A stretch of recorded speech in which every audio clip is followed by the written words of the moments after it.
The final week of the Premier League is finally here, and it's going to be the final week of predicting the Premier League. And there's only one thing that anyone cares about, and that's who's going to qualify for the Champions League spot, and maybe even a few teams could qualify for Europe in 8th position. That's all that really matters in this final week. And these games are not going to predict themselves, they really aren't, so I better get predicting.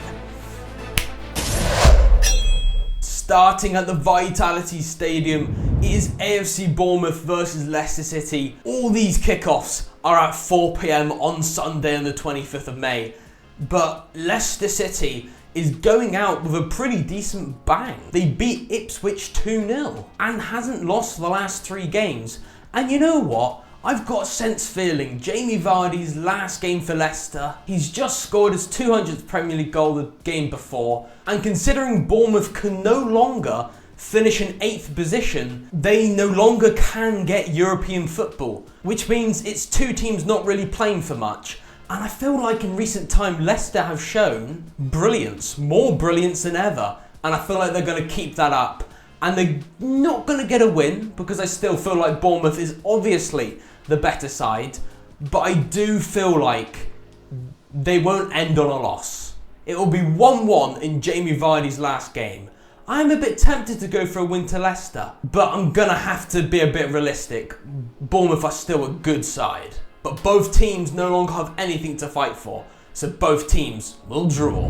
Moving over to Craven Cottage, it is the Cottagers versus Manchester City, and Man City did incredibly well against AFC Bournemouth, and Rodri returned to the pitch. Rodri, he's back. And overall, comparing these two sides, Manchester City is obviously the better side. Everyone can agree. If we look at the pattern of Fulham's form, we can see that there's a lot of losses, many more than Man City's. Yes, they did win 3-2, just about against Brentford, as I perfectly predicted. But what normally happens after a Fulham win, when they normally win, because they're a bit inconsistent in their results, they go and lose the next game. And especially when Man City is on much better form, they've got a better squad than them, I definitely feel like Man City are winning this. Fulham, your season's been brilliant, but Man City is just better.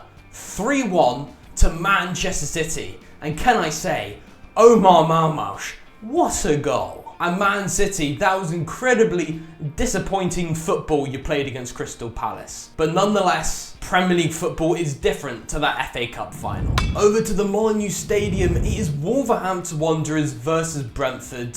Can I say, Wolves, I really do like your side. I think it's been an incredible transformation under Vitor Pereira.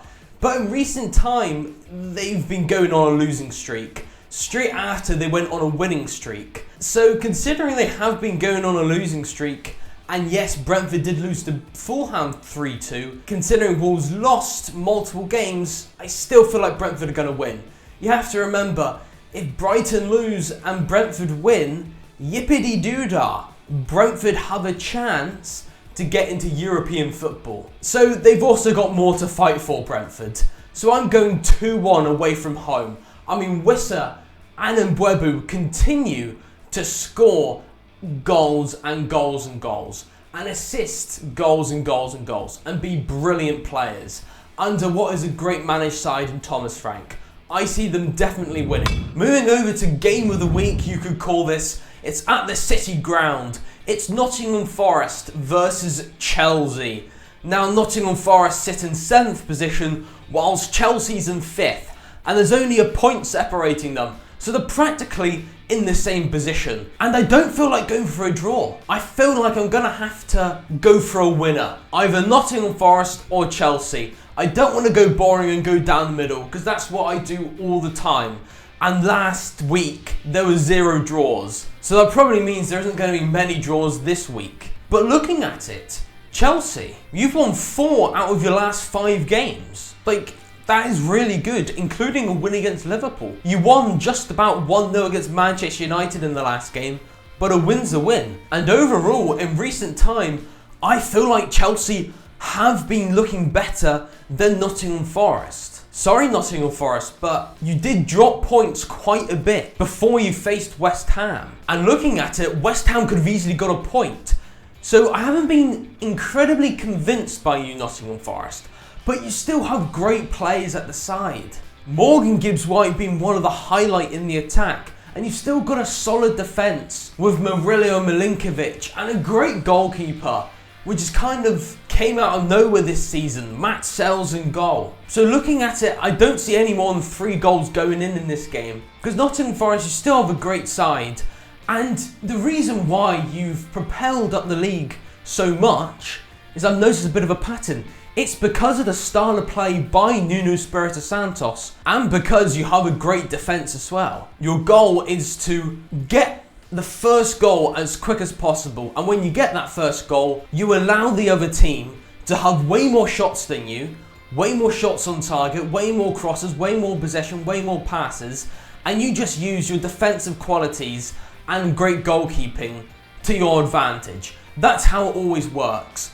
But teams have found a way around that style of play, and that's to score first. And I know Chelsea don't have Nicholas Jackson, and they're wanting to kind of rest players maybe for the Real Betis final, but also try and still play a decent side against Nottingham Forest as well. So they're going to have to kind of balance that out. So even though they have to do that and they're missing Nicholas Jackson, I still feel like Nottingham Forest are going to have a hard game. Because I actually look at the favourites here, and Chelsea are actually the favourites. Now on paper, I do feel like Chelsea are better.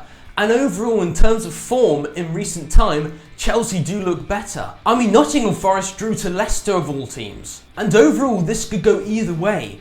And in the back of my mind, I'm still thinking Chelsea has to be the favourites. Not just because statistically they are, well, at least on Google it says they are, but because, in my opinion, they have a better side. But Nuno Espirito Santos is a better manager and plays better football with still a reasonably decent side. And I just feel like Chelsea are going to win it because they're on better form. Because surely Cole Palmer is going to start to perform well. The fact that it means so much now, surely he's going to perform well. I mean, we know the capabilities that Cole Palmer can give and how good he can be. And I feel like Cole Palmer is going to be one of the reasons why Chelsea win this. They're going to win this 2-1 away from home. And overall, I look at Nottingham Forest, and in recent time, they don't look as good as they have been all season. And considering Chelsea are getting results over the line, sorry Nottingham Forest, Chelsea are winning this. But moving over to a very easy game to predict, it is Manchester United at Old Trafford facing Aston Villa. And Manchester United lost the Europa League final. It's the year of the underdogs. Tottenham won a trophy. No longer are they the bottle jobs. They won a trophy, and Manchester United have no European football next year, are in 16th position, and are absolutely stinking the Premier League. By everything I said there, pretty much means Aston Villa are going to win it. Man United terrible, Aston Villa absolutely brilliant. They are going to continue fighting in the Premier League, and they're going to destroy Manchester United 3-0 away from home. That final that Manchester United played, they were very slow passing the ball about. It was not great football by Man United. Over to the St Mary's, it's Southampton versus the Gunners. And why not? I'm going for a 0-0 result. 0-0 between Southampton and the Gunners. Man City managed to get a 0-0 result against Southampton. And if Arsenal, the team that always gets low scoring results, a team which has David Raya to stop Newcastle United getting any goals, can I say, he deserved that man of the match against Newcastle because he was relentless, constantly save after save. He was brilliant. He was probably the difference from Arsenal dropping points and Arsenal getting the win against Newcastle United. And I feel like he's going to be able to get a clean sheet against Southampton, the worst team in the Premier League in this season. But I just feel like Arsenal, they've secured second place. They've secured Champions League football. They've literally got nothing else to play for. And I've seen it before with Southampton getting a 0-0 draw against Man City. And I feel like they're going to be wanting to end off not on a lost Southampton, and they're going to play it like they did against Man City, and it's going to be 0-0. Considering Arsenal seem to struggle to score as well. Over to St James's Park, it's Newcastle United versus Everton. Well done, Everton. Goodison Park is no longer. No more games are going to be played there. And what a great way to go out with a bang. Ndiaye with the last goal at Goodison Park for Everton Football Club. But honestly, this is not at Goodison Park. They've had their shine. Their season's now over. It's all about Newcastle. And you know what? Newcastle 2-0. I feel incredibly confident about this game. Even if Isak's not there, Newcastle are going to be fighting. We've seen Newcastle take down Liverpool in the final because they wanted it more than the opposition, Liverpool. And they're going to do the same with the other Liverpool club. And they're going to win this 2-0. They're going to secure 4th place. And Newcastle will get Champions League football next season. And I cannot wait. I'm incredibly confident going in against Everton. Over to Anfield, it is Liverpool versus Crystal Palace. And Liverpool ain't winning this. Crystal Palace won the FA Cup final, and I watched it. And Dean Henderson in goal. What a great performance in goal he had. Bit of controversial stuff. Whether it should have been a red card for touching the ball with his hand outside the box, preventing Haaland to scoring the goal. It did seem a bit weird that not even a free kick was given, but what do I know? I'm not a referee. Either way, they deserved it. I mean, you could tell that Oliver Glasner knew exactly what plan to do. Sit back, have loads of men, defend, and catch Man City out on a fast counter-attack. And that's what they did multiple times. And it only needed one of those times to work. And it did. They played brilliant. They deserve it. They've been in the FA Cup final loads of times already. It's finally time to be in the FA Cup final and win it. I love it that Newcastle and Crystal Palace, 2 underdogs of the Premier League, has actually won something. Brilliant to see. But yeah, Liverpool ain't getting nothing against Crystal Palace. I'm going for a Desmond Tutu.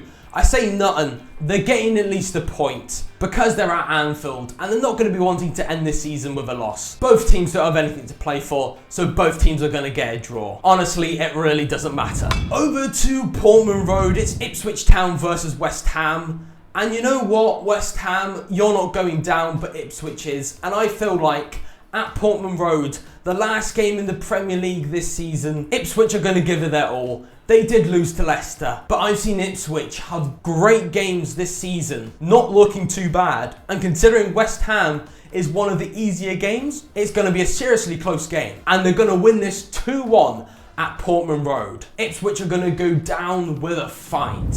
Now moving over to the Tottenham Hotspur Stadium, it is Tottenham Hotspur versus Brighton and Hove Albion.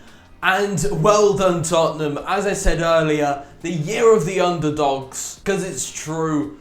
Tottenham finally won a trophy. The Europa League. They finished in 17th. And they're going to the Champions League. That's just bizarre. Has that ever happened before? I don't think so. And there's going to be 6 Premier League teams in the Champions League next year. 6. In my opinion, they should keep Ange Postecoglou because he is going to tell everyone he told you so. Because he did. He said he always wins things in the second season. And that's exactly what's happened. But even after winning the Europa League, their season's done. Brighton want to try and secure 8th position to have a chance for European football. So I feel like they're going to win because Tottenham still aren't good. But Ange Postecoglou, it was great that he actually changed his style of play and he just parked the bus for like the entire game. Sat back, parked the bus, defend, got the high line completely eliminated and just went with a very low line, I guess you could say, and they were playing very deep. And you can tell Tottenham was defending for their lives at the end of that game, especially when Van de Ven does some sort of acrobatic movement to clear it off the line. That was crazy. Tottenham hang on all the way and they defended. And it worked. He knew exactly what to do to counteract Manchester United's slow attacking football. And I think he should stay. But Tottenham are still losing this because they're still terrible in the Premier League and they are 17th. And Brighton have more to fight for. 4-2 to Brighton in a very hectic goal fest game. Moving over to goal of week 37, and I'm giving it to Omar Marmoush. Now, there was loads of contesters this week, like more than usual, but Omar Marmoush, that goal was so good that it goes above all the rest. No keeper's saving that. That is one of the best goals of maybe even the year. But how did I do in week 37? Well, I got a reasonable 7 points out of 20 points, which isn't too shabby. Overall, that does put me on 193 points out of 740 points. Now, it's not been my best year, but I am hoping to at least get 200 points. So I am hoping for a 7-pointer this week. And it is really the season of the underdogs. Crystal Palace, Newcastle United and Tottenham Hotspur winning a trophy. It is one of my favourite years because of that. It's great to see some fresh teams winning trophies. I love it. And I would love you to have a great day as well. So have a lovely, lovely day. And only one more thing to say. Toodle pip.